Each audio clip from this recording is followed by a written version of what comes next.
السلام عليكم ورحمة الله تعالى وبركاته. متابعي الكرام، اليوم غنقوم بتحضير كسكس مغربي باللحم والخضر بطريقة سهلة ومبسطة كيف العادة. بالنسبة للمكونات نحتاج إلى لحم، ممكن غنم، لحم بقر، دجاج، الاختيار يبقى لكم. خضر لفت، جزر، كوسة، قرنبيط، هذا النوع الصغير من الكروم، فلفل، نحتاج إلى بصل، طماطم، قزبر وبقدونس مقطعين.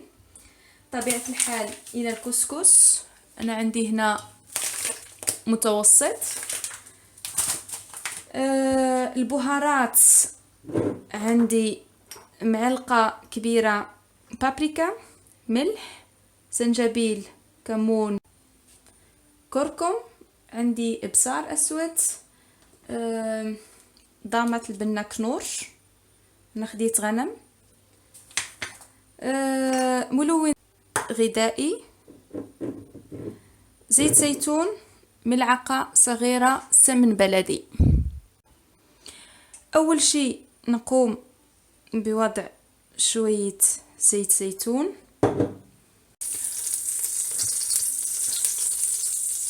نقوم بوضع اللحم،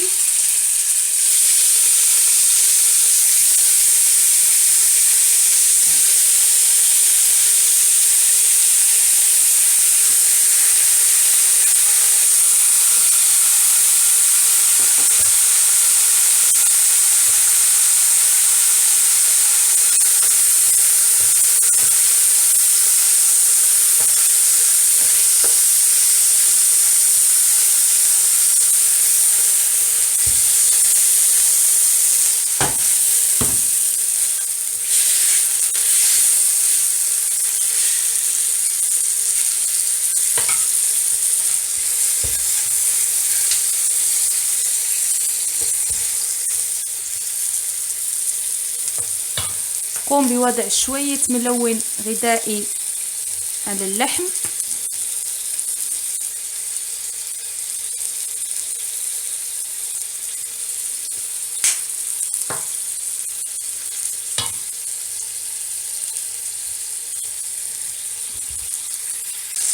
بعد ما تقلى اللحم مثل ما انتم شايفين خدا هذا اللون.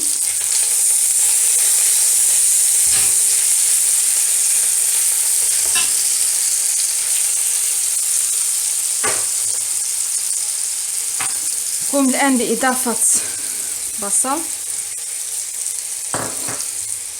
طماطم، قزبر وبقدونس،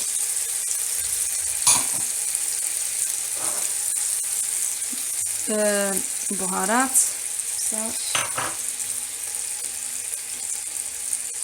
ملح، زنجبيل،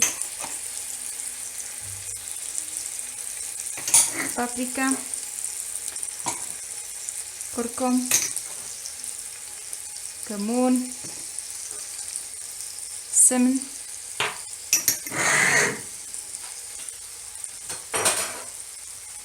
ونخلط الكل جيدا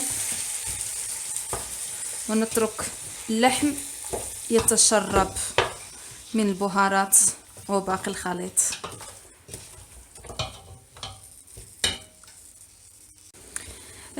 الآن غنقوم بإضافة ماء مغلي.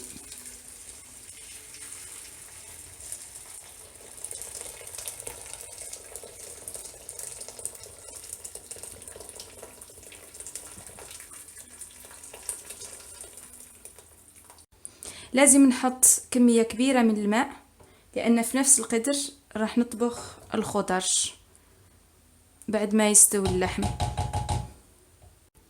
الآن نترك اللحم ينضج لمدة ساعة تقريبا قبل ما نضيف الخضر. بعد ما صار عندي اللحم جاهز أقوم بإضافة الخضر. أول شيء اللفت، أنها تاخد معنا شوية وقت في النضج.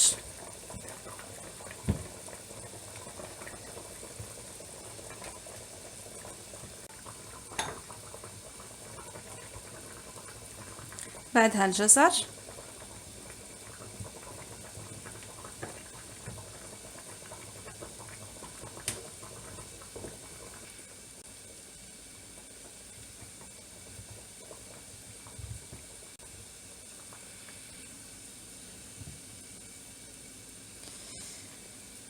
الكوسة اخر شي، تاخدش معانا كتير وقت، و لي شو دو بروكسل، هذا الكرنب الصغير، فلفل، شوية كزبرة وبقدونس زيادة،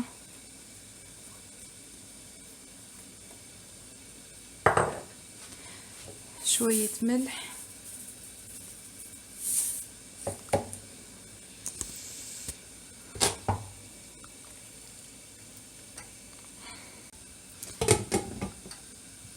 نترك الخضر تنضج. الآن وبعدما صارت معنا الخضر شبه جاهزة، نفضلها كم دقيقة وتكون جاهزة، أقوم بإضافة كنورش،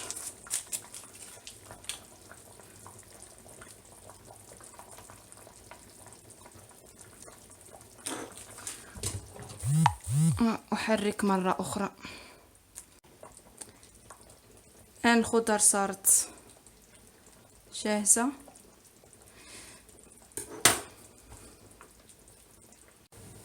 بالنسبة لتجهيز الكسكس نحطه هكذا،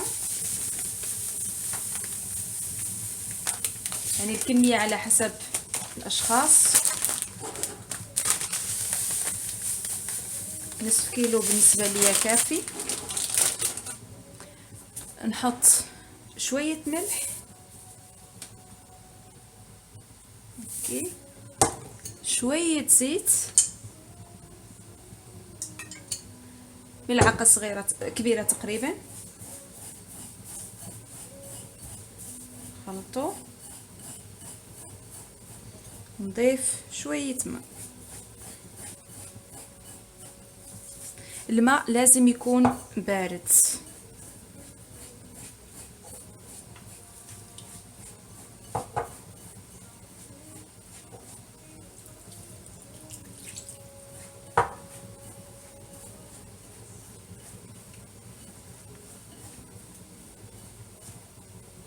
خلوه شوية جانبا حتى يتشرب الماء.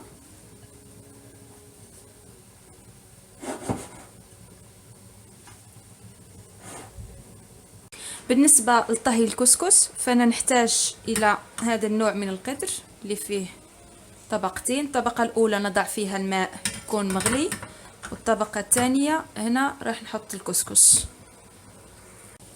بعد ما تشرب الكسكس الماء قوم بوضعه هنا في الإناء.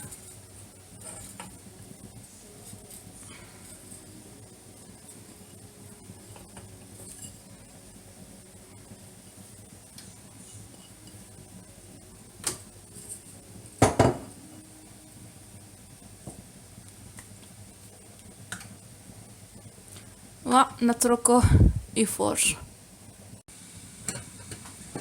الآن غنقوم بوضع الكسكس هنا،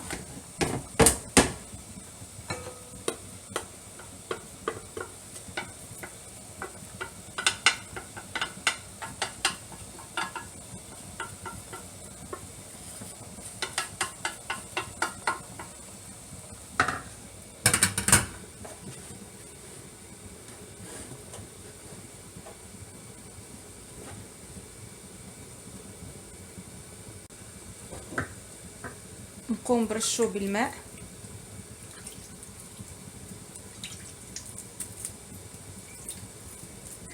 الماء مثل ما قلت لازم يكون بارد.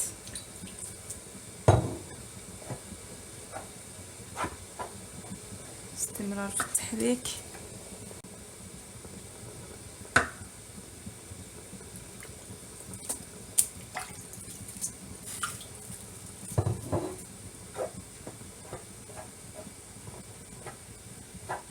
بالنسبة للكسكس المتوسط هو يحتاج منا فقط مرتين حتى يصير جاهز.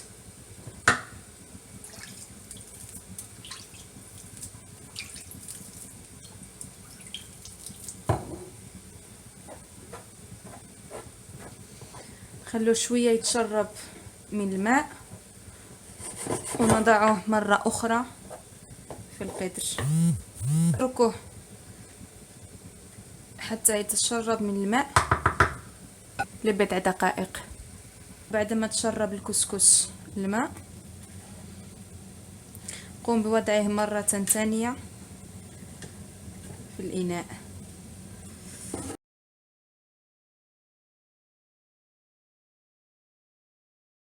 اتركه مرة أخرى ينضج لمدة ربع ساعة.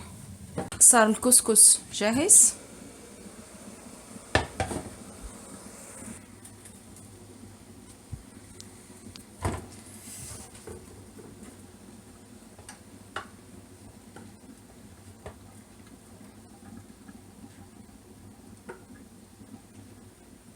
احتاج معي فقط مرتين،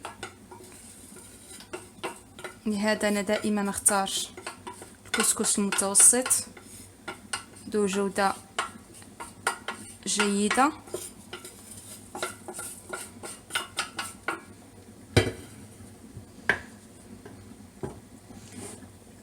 الآن ممكن إضافة شوية زيت زيتون أو سمن على حسب الاختيار.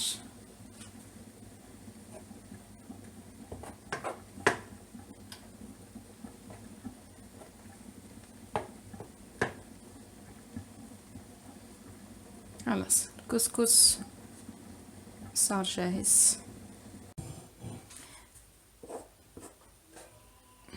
سأقوم بوضع الكسكس في إناء تقديم.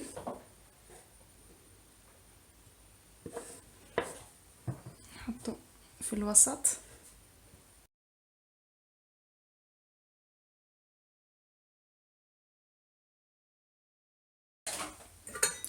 في الأول نحط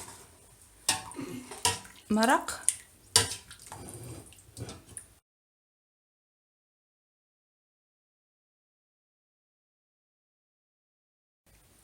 أقوم بإضافة اللحم،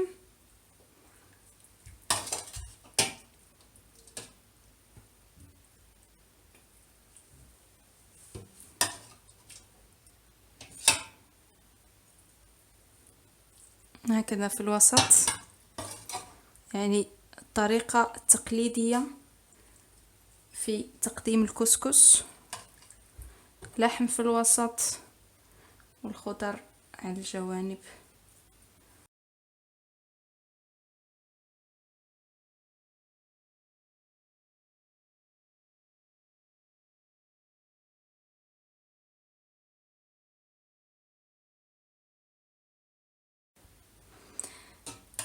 بالنسبة للخضر هي يعني تبقى اختيارية، ممكن إضافة أي نوع من الخضر انتو تحبوه.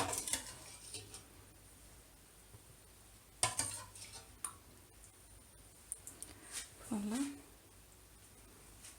الفلفل من فوق للي يحب الحار، شوية مرق زيادة،